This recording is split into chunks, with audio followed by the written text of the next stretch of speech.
Bonjour, bienvenue dans cette capsule OpenHome.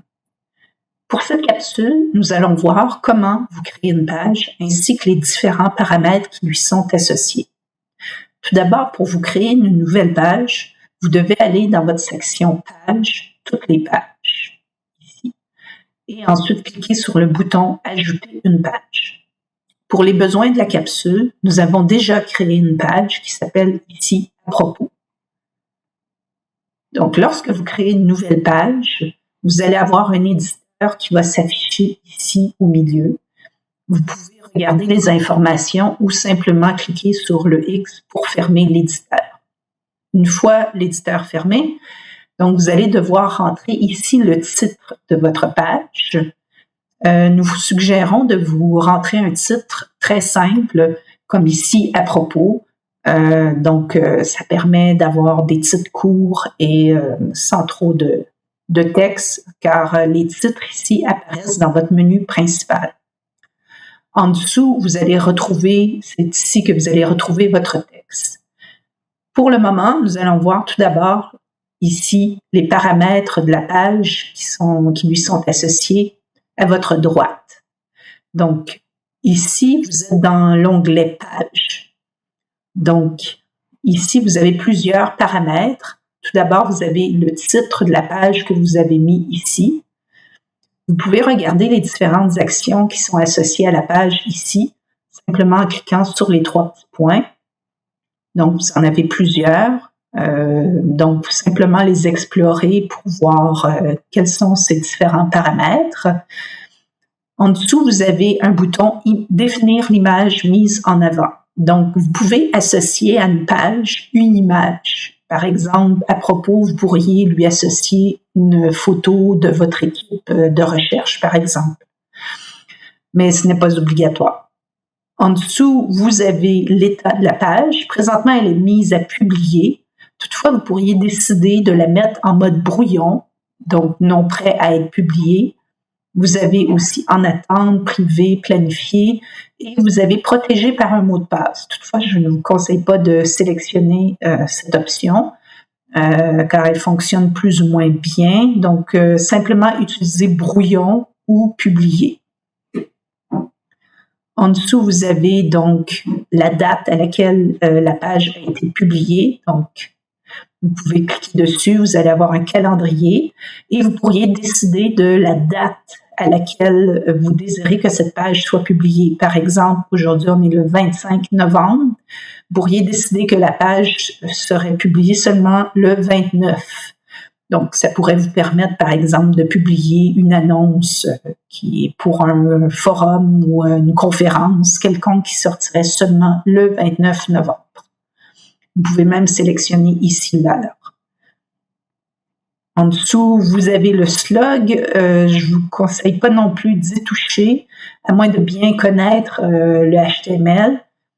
Donc, c'est ce qu'on appelle un permalien. Donc, c'est simplement de ne pas toucher à ça, car ça va risquer de modifier les URL sur votre site.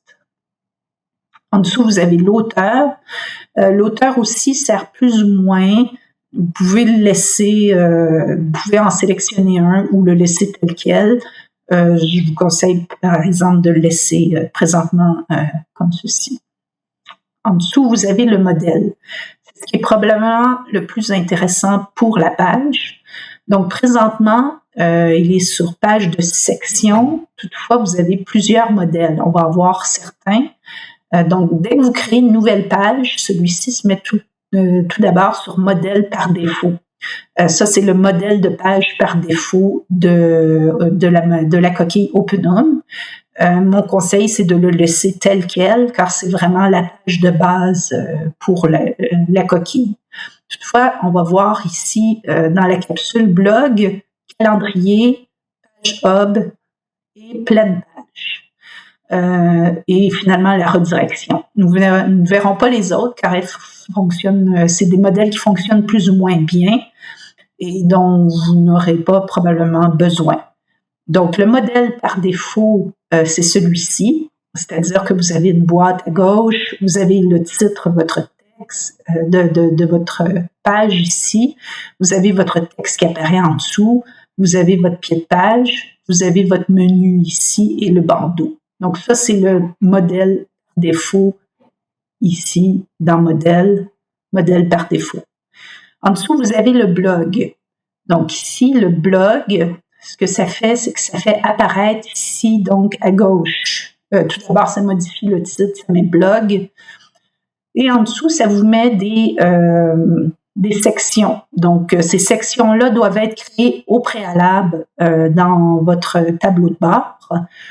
Et donc, ce que ça fait, en fait, c'est que ça recense les différents événements, conférences, publications que vous avez créées. Donc, ici, comme vous voyez, on a créé ici un événement avec une date, avec un lieu et avec du texte et une image. Et en dessous, on a créé une publication, donc simplement un texte, une date et un autre texte en dessous, et une image. Donc, le blog, en fait, ça peut vous permettre justement de recenser différents événements, articles de presse, publications, etc. Ensuite, vous avez le calendrier. Le calendrier qui est ici. Donc, voilà. Donc, ce que ça fait, donc, c'est que ça change tout d'abord le titre. Ici, ça met calendrier. Ça vous ajoute ici des filtres qui apparaissent ici en dessous. Encore là, les fils doivent être créés au préalable. Donc, ici.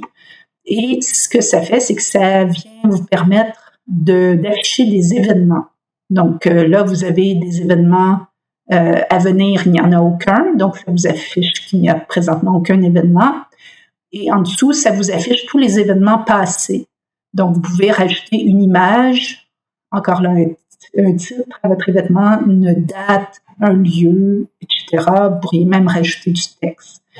Donc, ça pourrait être pratique, par exemple, pour afficher toutes vos conférences. Ensuite, vous avez donc, après calendrier, vous avez la page Hub ici. Donc, la page Hub, en fait, ce que ça fait, ça pourrait être utile pour, par exemple, vous créer un plan de votre site.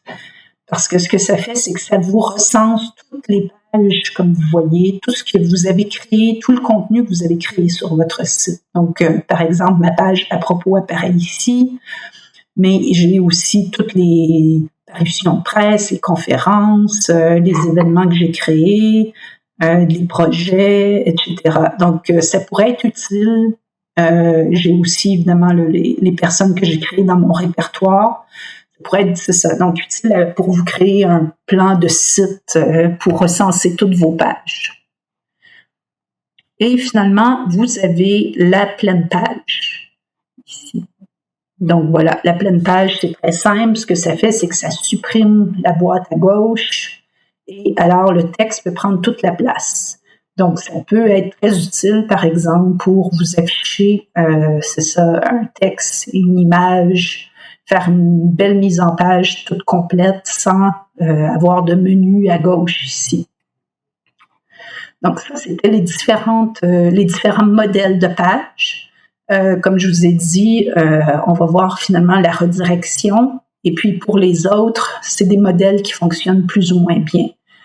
La redirection, c'est un peu plus complexe. Si vous la sélectionnez redirection et que vous faites voir votre page ensuite, vous allez probablement obtenir une erreur. C'est parce que le problème, c'est que la redirection doit être tout d'abord sélectionnée comme modèle et ensuite c'est ailleurs, c'est-à-dire c'est dans votre menu que vous allez devoir sélectionner une page comme une redirection. Cette façon de fonctionner pourra être vue dans une autre capsule. Présentement, je vais juste vous montrer ce que ça peut donner sur un site déjà existant.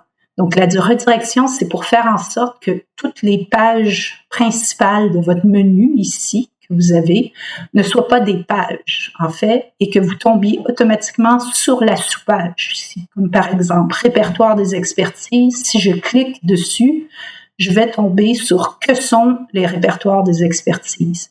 SADVR, je vais tomber sur qu'est-ce que le SADVR. Donc, si je clique, donc vous voyez, c'est ça, je tombe sur la première sous-page. C'est simplement, donc, si vous ne souhaitez pas rentrer de texte pour vos pages principales et que vous avez des sous-pages, c'est très important. Donc, si vous avez des sous-pages et que vous souhaitez que la première sous-page soit dans le fond votre page principale, eh bien, à ce moment-là, il faut choisir ici comme modèle redirection. Donc, ça, c'était pour les modèles de pages. Donc, en dessous, vous avez les commentaires qui sont à fermer. Je vous conseille de les laisser fermer car c'est pas très utile. Révision non plus. Parents, vous avez, ça c'est plus utile par contre. Présentement, la page est à aucun parce que présentement, il s'agit d'une page principale.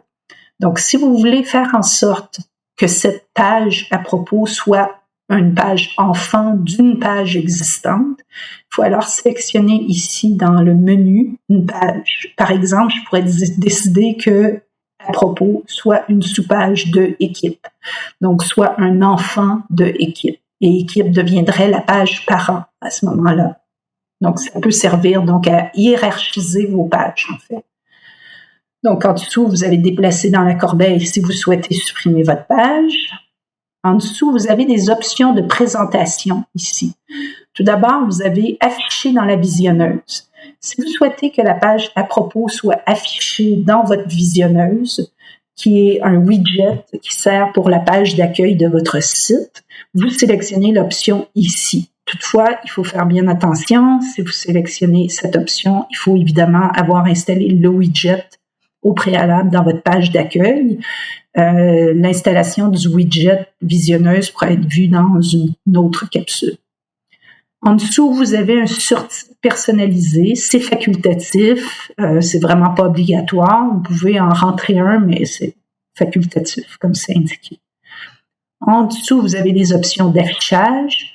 Donc, vous pourriez décider de cacher le menu latéral, donc c'est-à-dire le menu de gauche. Vous pourriez aussi cacher le titre de la page ici et cacher Future Image, c'est-à-dire l'image mise en avant. Toutefois, toutes ces options-là peuvent être, comme le menu latéral, peut être caché simplement en sélectionnant, comme je vous l'ai montré, dans votre modèle, page de section pleine ou pleine page ici, qui va simplement cacher le menu latéral. Cacher le titre, ça pourrait être utile, par exemple, si vous ne souhaitez pas que la page ici porte un titre précis. Et cacher l'image mise en avant, vous pourriez la cacher et sélectionner cette option-là. Toutefois, si vous ne mettez pas d'image mise en avant, vous n'avez pas besoin de la cacher. En dessous, vous avez des personnes.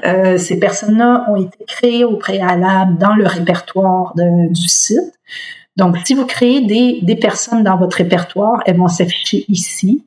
Donc, ça pourrait être utile, par exemple, si vous souhaiteriez associer la page présentement à une personne. Par exemple, vous venez de créer une page sur une conférence quelconque et vous avez créé au préalable une personne dans le répertoire, le conférencier en question.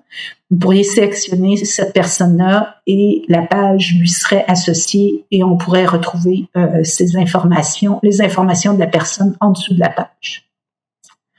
Et finalement, vous avez image d'entête spécifique et je vous conseille pas de toucher à ça.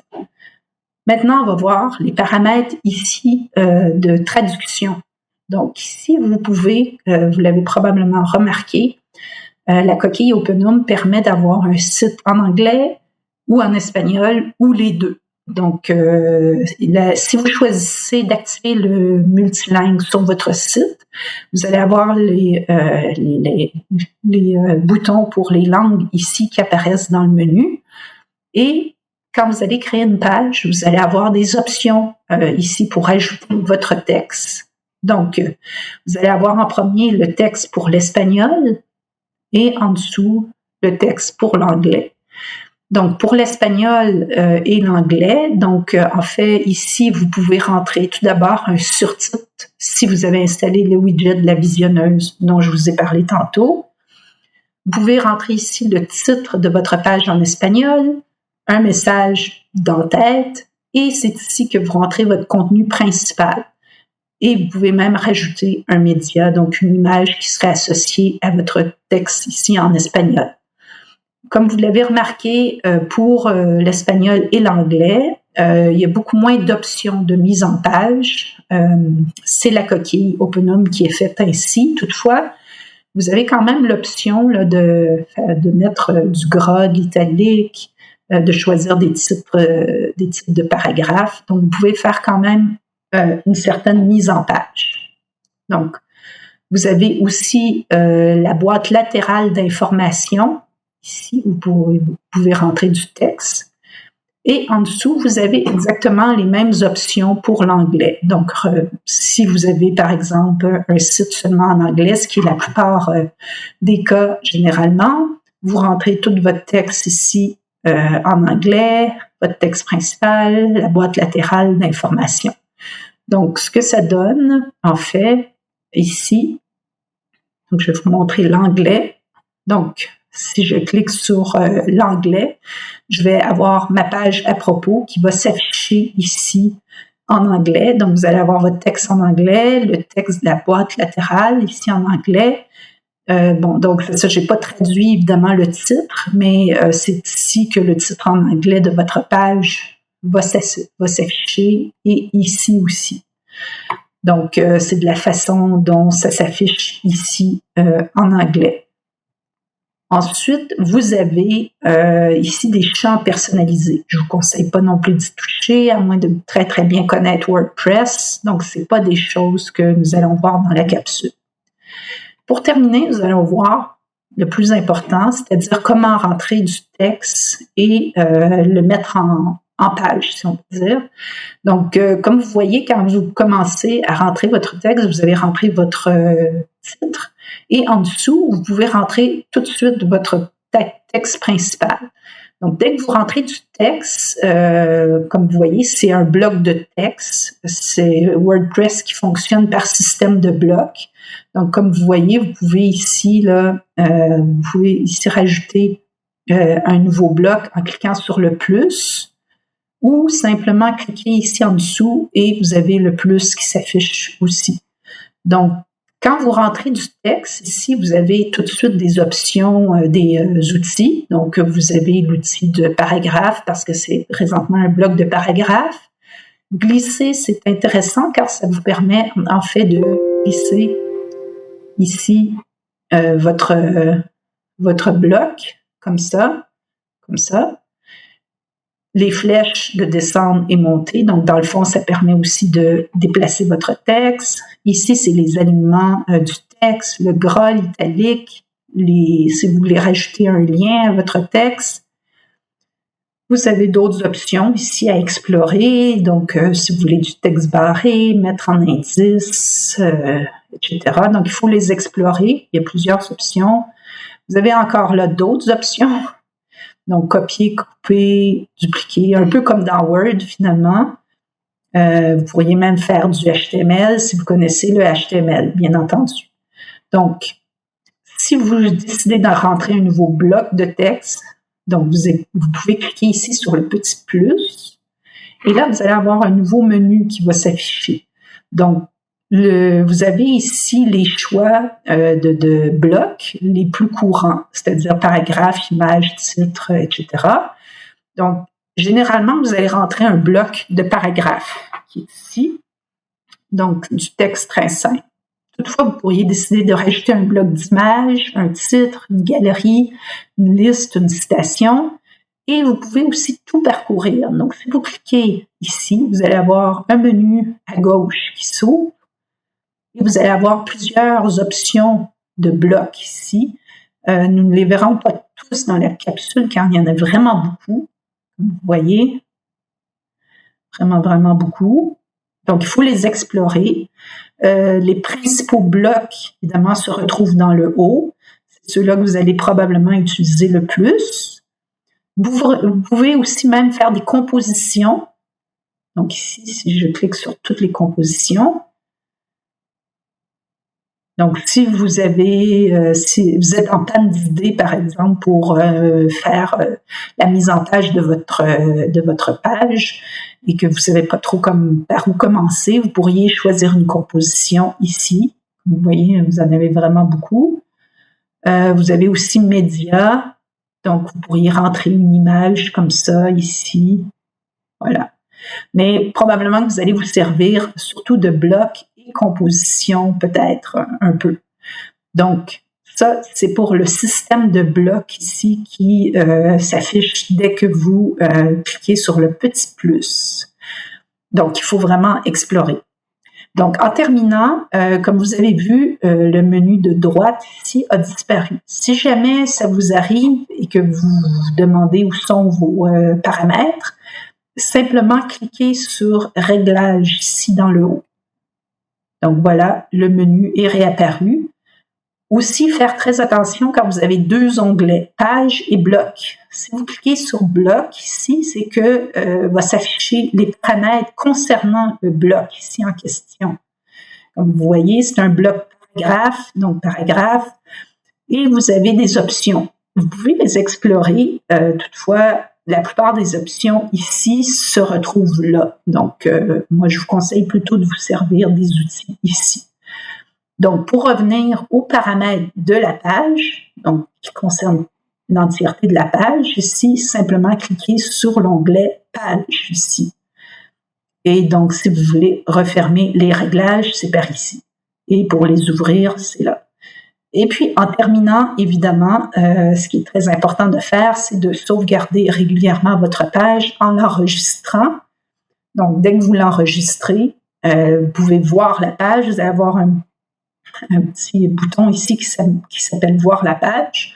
Toutefois, ce que je vous conseille de faire, c'est de vous ouvrir un onglet ici à côté de votre page. Donc, à chaque fois que vous allez enregistrer, vous pourrez toujours retourner dans l'onglet et sur votre clavier faire CTRL F5 pour rafraîchir la page. C'est plus pratique que de voir la page à chaque fois. Donc voilà, c'est terminé pour cette capsule. On a vu à peu près tous les paramètres et comment vous créez une page. Certaines choses seront vues dans d'autres capsules, mais vous êtes quand même, vous avez vu quand même la plupart des informations importantes et des paramètres qui concernent donc la création d'une page.